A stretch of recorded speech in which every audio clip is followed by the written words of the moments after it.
And then prompt number four. What aspects of black culture influence African American modern dance choreographers? Well, the choreographers, they were like deeply influenced by, just like the culture, and like just from like the history and the storytelling, and a lot of it was like spirituality. Um, but many choreographers in African dances, those really included like a lot of like hip movement, a lot of footwork, and all that had a background of like storytelling, and it really had like a deep connection um, between the movement, and the music.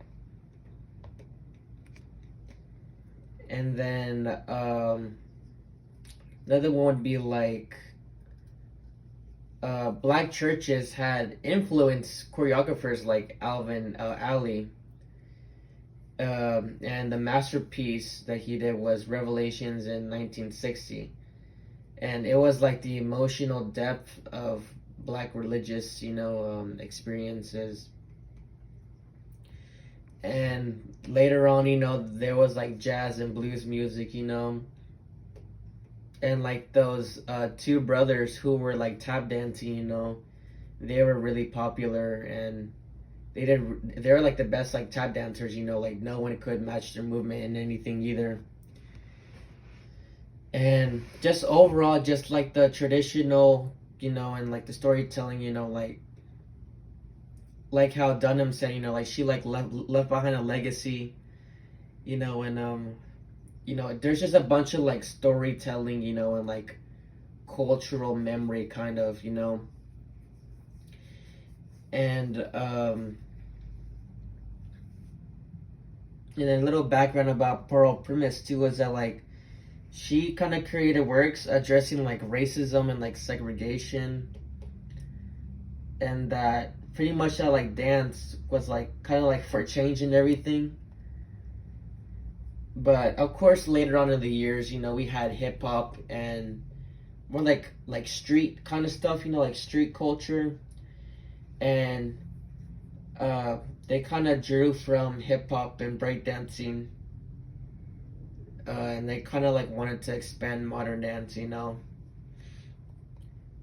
then number five, what describe the black African aesthetic and dance.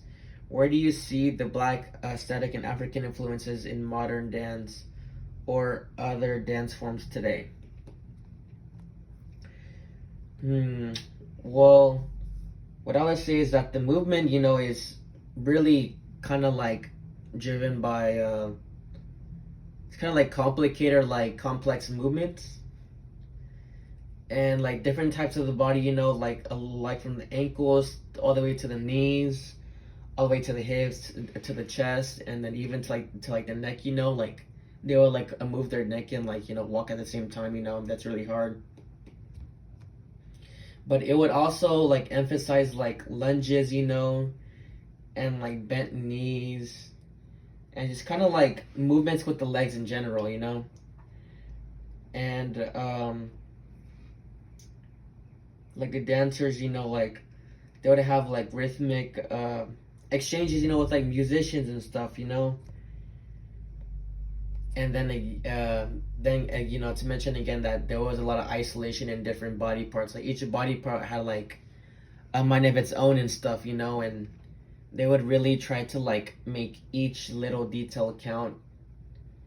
And pretty much overall, you know, it was like the dancers would like dance to like reflect like freedom and like the like what was happening around the world, like the emotions and everything behind it too, just all of like the stories, that were like behind it and everything.